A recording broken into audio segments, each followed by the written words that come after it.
বিএনপির একজন তৃণমূলের কর্মী হিসেবে যতটুকু জানি এবং আমার সাথে দলের নেতৃবৃন্দের যতটুকু যোগাযোগ সেখান থেকে বলতে পারি আলহাজ মোহাম্মদ গিয়াসউদ্দিন সাহেবকে আরও আগেই দল থেকে সবুজ সংকেত দেওয়া হয়েছে যে আপনি নারায়ণগঞ্জের 5টা আসনকে বিএনপিকে বিজয়ী করার জন্য কাজ করেন এবং ওনার যে এই নিজের যে আসন নারায়ণগঞ্জ 3 আসন এই আসনটিকে উনি ওনার জন্য বরাদ্দ রেখেছেন এবং উনি এই জন্য নারায়ণগঞ্জ 3 আসনে উনি এবং ওনার সন্তানরা দিনরাত পরিশ্রম করে যাচ্ছেন বিএনপিকে একতাবদ্ধ করার জন্য, ঐক্যবদ্ধ করার জন্য।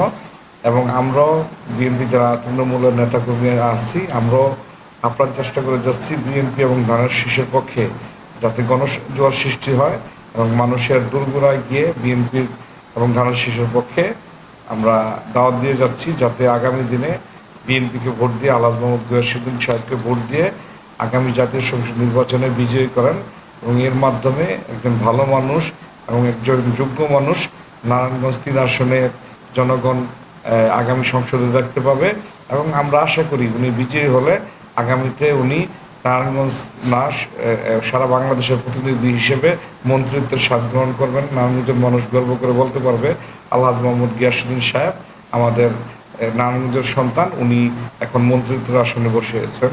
সেজন্য আমি আহ্বান করব নারায়ণগঞ্জের মানুষকে, আপনারা সবাই আসুন ঐক্যবদ্ধভাবে আলহাজ মোহাম্মদ গিয়াসউদ্দিন সাহেবের পক্ষে আওয়াজ তুলুন এবং ওনার পক্ষে কাজ করুন যাতে উনি বিজয়ী হয়ে নারায়ণগঞ্জের সম্মান বৃদ্ধি করতে পারেন।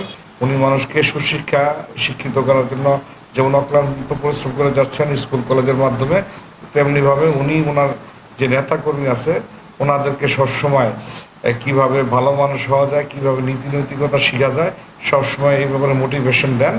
আমি একজন ওনার কর্মী হিসেবে, ওনার একজন সহযোগী হিসেবে বলতে পারি আলহাজ মোহাম্মদ গিয়াসউদ্দিন সাহেবের মতো মানুষ কালে কালে একবারে জন্মগ্রহণ করে। ওনার মতো মানুষকে সমাজের এবং রাষ্ট্রের খুবই প্রয়োজন। তাই আমি বিশ্বাস করি আলহাজ মোহাম্মদ গিয়াসউদ্দিন ইনশাল্লাহ দেশনায়ক তারেক রহমান সাহেবের উনি এমনিই ওনার সুদৃষ্টিতে আছেন, আগামীতেও ওনার সাথে ঐক্যবদ্ধভাবে কাজ করে এই দেশকে একটি সুন্দর এবং সুন্দর জায়গায় নিয়ে যাবেন এবং বাংলাদেশের মানুষের মুখে হাসি ফোটাবেন, এই প্রত্যাশাই আমি ব্যক্ত করছি। আমি যতটুকু দেখেছি আলহাজ মোহাম্মদ গিয়াসউদ্দিন সাহেব সর্বপ্রথম হলো একজন বীর মুক্তিযোদ্ধা এবং শিক্ষা অনুরাগী। তিনি আমাদের এই নারায়ণগঞ্জের এক ঐতিহ্যবাহী ফ্যামিলিতে জন্মগ্রহণ করেছেন এবং উনি আপামর সবার জনপ্রিয় একজন নেতা। আমরা এই ফেব্রুয়ারি মাসে যে নির্বাচন ঘোষণা করেছে নির্বাচন কমিশন, এই নির্বাচনে আমরা আমাদের 3 নম্বর আসন সিদ্ধিরগঞ্জ এবং সোনাগাঁ থেকে আমরা মনোনয়ন প্রত্যাশা করছি। ইনশাল্লাহ আমাদের ভারপ্রাপ্ত নেতা জনাব তারেক রহমান আমাদের বীর মুক্তিযোদ্ধা গিয়াসউদ্দিন সাহেবকেই নমিনেশন দিবেন। এটা আমরা আমাদের ভারপ্রাপ্ত নেতার কাছে জোর দাবি পেশ করছি, কারণ উনি ছাড়া এই নারায়ণগঞ্জের কোনো বিকল্প কোনো নেতা নাই, ওনার বিকল্প কেউ নাই।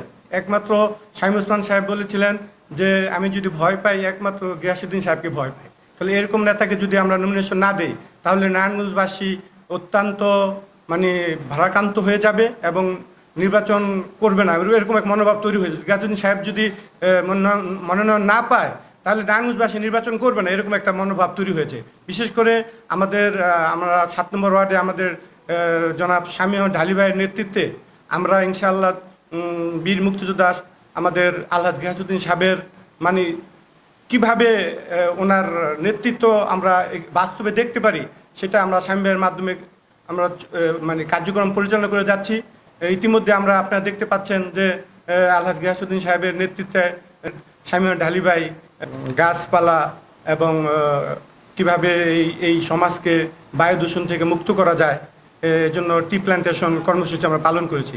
এরপরে জনগণের মাঝে আমাদের শামীম ঢালী ভাই চোখের আলো ফিরিয়ে দিয়েছেন। আমরা ইতিমধ্যে একটা চক্ষু শিবির করেছি শামীম ঢালী বাড়িতে, ওখানে আমরা প্রায় 40 জনকে চশমা দিয়েছি বিনামূল্যে শামীম ভাইয়ের নেতৃত্বে এবং প্রায় 7-8 জনকে আমরা অপারেশন করিয়েছি বিনামূল্যে শামীম ভাইয়ের নেতৃত্বে।